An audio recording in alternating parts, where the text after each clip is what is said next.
மனிதானே மகத்தானவன், மனிதானே மகத்தானவன், மனிதானே மகத்தானவன். நேற்று விஜய் அவர்கள் பரந்தூர் போய் விமான நிலையம் கட்டுறதுக்கு எதிராக சில விஷயங்கள் குரல் கொடுத்தது வரவேற்கத்தக்கதுன்னு தான் நம்ம சொல்லலாம். இன்னொரு விஷயம் அவர் சொல்லியிருக்கிறாரு, அதாவது இங்க நாட்டோட வளர்ச்சி பாதைக்கு நான் எதிரானவன் கிடையாதுன்னு ஒரு விஷயத்தையும் அவர் மேற்கோள் காட்டியிருக்கிறாரு. அதே மாதிரி இங்க இந்த விமான நிலையம் வர்றதுனால ஆளுங்கட்சி திமுகவுக்கு ஏதோ ஒரு பெரிய லாபம் இருக்குன்ற மாதிரி ஏதோ ஒரு கண்டுபிடிப்புன்னு தான் நம்ம சொல்லணும். அந்த மாதிரி சில விஷயங்கள் அவர் சொல்லிட்டு போனது தான். உண்மையிலேயே மக்கள் பிரச்சனையில ஆரம்பத்துல களத்துல வந்து போராடுறதுக்கு உண்மையிலேயே அவரை வரவேற்கணும்னு தான் நம்ம சொல்லணும். இருந்தாலும் சில விஷயம் நாட்டோட அடிப்படை கட்டமைப்பு இல்லைன்னா வளர்ச்சிக்கு நான் குறுக்கானவல்ல, அதாவது எதிரானவர் கிடையாது அப்படின்னு அவர் சொல்லும்போது வளர்ச்சிக்கு சரி அந்த மாதிரி இந்த இடம் இல்லைன்னா அந்த எந்த மாதிரி இடம் நல்லதுன்னு இவர் சொல்லிட்டு போயிருந்திருக்கலான்ற மாதிரி பல கேள்விகள் இந்த இடத்துல வருது. இன்னொரு விஷயம், இங்க அடிப்படை கட்டமைப்பு வந்து சில ஒரு நாட்டோட தேவைகள் என்ன எதுன்னு அந்த வல்லுநர்கள் அவங்களுக்கு தெரியாத விஷயம் இந்த அதாவது சாதாரண இந்த அரசியல்வாதிகளுக்கு தெரியுமான்ற ஒரு விஷயம்தான் இங்க பார்க்கப்படணும். இவங்களுக்கு ஏதோ ஒரு தெரிஞ்ச விஷயம் மாதிரி தான் நம்ம போராடுறாங்க. ஒண்ணு அவங்க வந்து ஏதாவது ஒரு அங்க அவங்களுக்கு ஆதாயம் இல்லைன்னு சொல்ல முடியாது, எல்லாம் ஓட்டு அரசியல் தான் நம்ம சொல்லணும். ஆனா ஓட்டு அரசியல் இல்லைன்னு தான் சொல்லுவாங்க.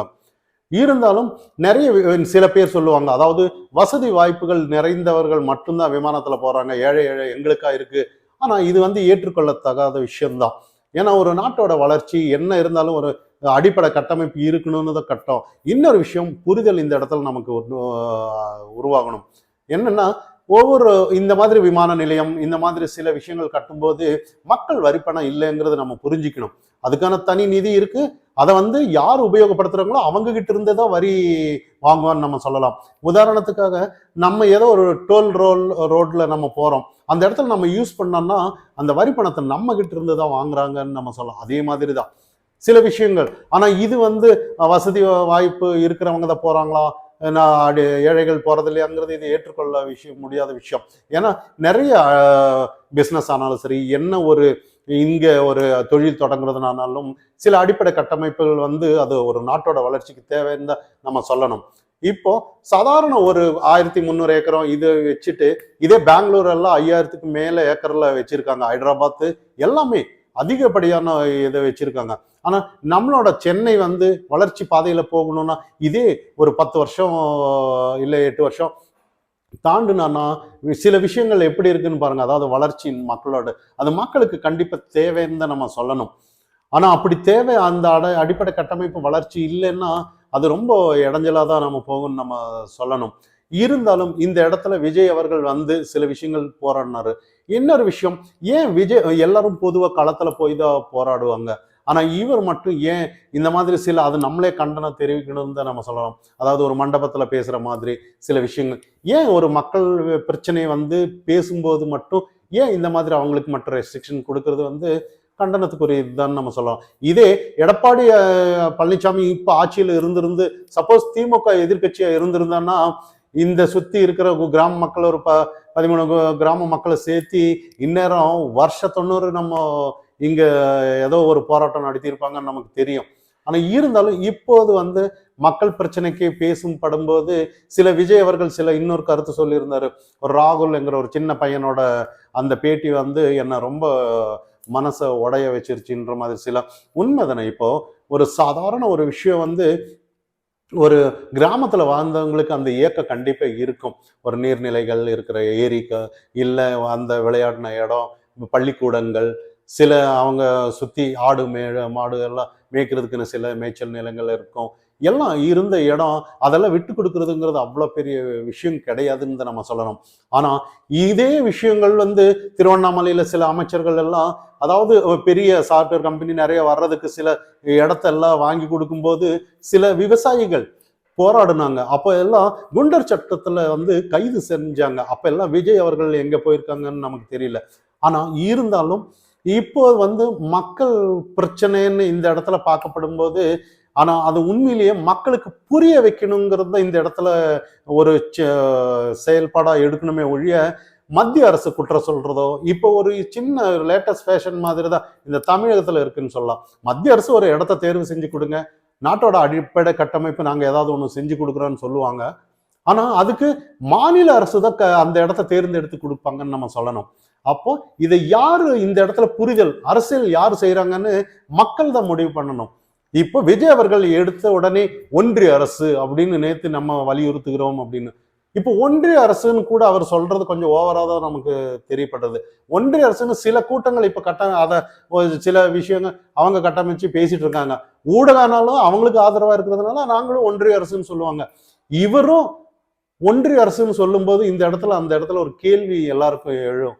இவர் திமுகவோட ஜெராக்ஸான்ற மாதிரி தான் வரும் எல்லாருக்கும். ஆரம்ப கட்டத்துல கமலஹாசன் கூட இப்படிதான் வந்தாரு, கடைசியில் அப்படியே ஐக்கியமாயிட்டாருன்னு தான். விஜய் அவர்கள் அப்படி இல்லைங்கிற பட்சத்துல தான் நம்ம பார்க்கப்படணும். ஆனா போக போக தான் நம்ம தெரியும். ஆனா சில விஷயங்கள் அண்ணாமலை அவர்கள் சில கேள்விகள் கேட்டிருந்தாரு. விஜய் அண்ணா அவர்கள் அங்க போனது தவறு இல்லை, மக்கள் குரல் பேசுனது தவறில்லை. ஆனாலும் சரியான புரிதலோட அந்த ஒரு புள்ளி விவரங்களத்தோட அவர் எடுத்து சொல்லியிருக்கணும் அப்படிங்கிற ஒரு சரியான கருத்தை சொல்லியிருக்கிறாரு. உண்மை தானே. இப்போ சரி, அந்த இடத்துல வேணா எந்த இடத்துல கட்டலாம்? இவர் தானே அரசியலுக்கு வர்றாரு, களத்துல வந்திருக்கிறாரு. இனி நாட்டோட வளர்ச்சிக்கு இவர் பாடுபட மாட்டாரா? எல்லாம் இப்போ சில விஷயங்கள் இங்க பார்க்கப்படணும். அந்த இடத்துல சில 1000 ஏக்கர் அவங்க எதை வேணும்னு சொல்லியிருந்தாரோ 1000 ஏக்கரமும் கூட, அதாவது 1000 ஏக்கரும் விவசாய நிலங்கள் கிடையாதுன்ற மாதிரி சில செய்திகள். ஒரு 500 ஏக்கரோ 600 ஏக்கரோன்ற மாதிரி. மற்ற நிலங்கள் எல்லாம் அப்படி இல்லை. ஆனா ஒட்டுமொத்தமா அது விவசாய நிலங்களை அப்படி பார்த்தோம்னா சில விஷயங்கள் என்னன்னா, இப்போ சென்னை சுத்தி அந்த வட்டாரங்களை சுத்தி 10,000 ஏக்கரத்துக்கு மேலே ரியல் எஸ்டேட் விவசாய நிலங்களை ஆக்கிரமிச்சு அவங்க சேல் பண்ணியிருக்காங்க. ஆனா இதுக்கெல்லாம் யாரும் குரல் கொடுக்கறது இல்லைன்னு தான் பார்க்கலாம். அப்படி அந்த லேண்டு அப்பார்ட்மெண்ட் பிளாட் பண்ணி விற்கிறது யாருன்னா இங்க இருக்கிற அரசியல்வாதிங்க தான். அரசியல்வாதி தாண்டி இந்த எந்த இடத்துலையும் விஷயம் வராதுன்னு தான் நம்ம சொல்லலாம். இன்னொரு விஷயம், என்ன ஒரு வந்தாலும் கார்பரேட் ஆனாலும் என்ன வந்தாலும் அரசியல்வாதி தாண்டி எங்க போயிருன்ற மாதிரி தான். இப்ப சாதாரண ஒரு சின்ன விஷயம் இருக்கும். இப்போ ஒரு பொதுக்கூட்டத்துக்கோ ஏதோ ஒன்று கட்சிகள் கூட்டிட்டு போறதுக்கு கூட என்ன பண்ணுவாங்கன்னா அவங்களே ஏஜென்சி வச்சிருக்காங்கன்னு இப்ப செய்திகள் சில, அது உண்மையா இல்லையான்னு தெரியல. ஆனா அவங்களுக்கு சில ஒரு 1000 ரூபாய் ஒரு நபருக்கு கொடுக்கணும் வண்டியில், அவங்களே எல்லாரும் கூட்டிட்டு போவாங்கன்னு தான். ஒரு கட்சி மீட்டிங்க்குனாலே இந்த மாதிரி ஏஜென்ட் சின்ன இந்த விஷயத்துக்கே வைக்கும்போது, கார்பரேட் வரும்போது அவன் என்ன முதல்ல யாரை பிடிப்பான்னா இந்த மாதிரி அரசியல்வாதி தான் பிடிப்பான். இந்த மாதிரி இந்த இடத்துல லேண்ட் வேணும்னா அவன் போய் அந்த இடத்துல ஃபர்ஸ்ட் அவங்க தான் வாங்கி அதை தான் அங்கிருந்து கைமாறி அந்த கார்பரேட்டுக்கு போகுன்ற மாதிரி சில விஷயங்கள் அரசியல்வாதிக தாண்டி இங்க எதுவுமே நடக்கிறது இல்லை. ஆனா அரசியல்வாதிங்க மக்களை நல்ல ஒரு உணர்வு பூர்வமா, அதாவது மக்களை புரிஞ்சுக்கிட்டாங்கன்னா இல்ல அவங்களுக்கு ஆதாயமா இருக்காங்கிறது உண்மையிலேயே அவங்களுக்கு தான் நம்ம சொல்லணும். மக்கள் உண்மையிலேயே முட்டாளுங்க தான் நம்ம சொல்லணும். உண்மையிலேயே மக்கள் யாரோட பிரச்சனையை கேட்கணும்னா இந்த மாதிரி சில விஷயங்கள் நடக்குது. அதாவது இந்த பரந்தூர் விஷயம்னா அரசியல் வல்லுநர்கள் அரசியல் வல்லுநர்கள்னா இல்லை, அதாவது இந்த அடிப்படை கட்டமைப்பு சில அந்த வல்லுநர்கள் அந்த எக்ஸ்பர்ட்டான ஆளுங்க சில இந்த இந்திய தேசமானாலும் சரி என்ன எல்லா இடத்துலையும், அதாவது தொழில் முன்னேற்றத்துக்காக சில நுணுக்கமா கணிக்கப்படுறவர்கள் அவங்க பேச்சதை கேட்டு இங்க சில விஷயங்கள் மக்கள் புரிஞ்சிக்க வேண்டிய விஷயமே ஒழிய, அரசியல்வாதிங்க மேடையில பேசிட்டாங்க அப்படியே வாய்க்கிழி அப்படியே பேசுவாங்க, ஏதாவது மக்களுக்கு பண்றாங்களான்னு நினைச்சேன்னா யாருமே பண்றது இல்லைன்னு தான் இது யதார்த்தமான விஷயம். அந்த இடத்துல அவரை வாய் அடைக்கிறதுக்கு இந்த அரசியல்வாதிக்கு இங்க முன்ன இருக்கிற எக்ஸ்பீரியன்ஸ் ஆன அரசியல்வாதிக்கு தெரியும், எல்லாமே தெரியும். இங்க சாதாரண ஒரு சின்ன போராட்டம் நடத்தினாலும் கூட அவங்கள போராட தூண்டுறதும் ஒரு சில அரசியல்வாதிங்க தான், இல்ல அவங்கள காசு கொடுத்து அடக்கிறதும் ஒரு சில அரசியல்வாதிங்க தான். நிறைய விஷயம் இருக்கு இன்னைக்கு. மனிதானி மகத்தானவன் மனிதா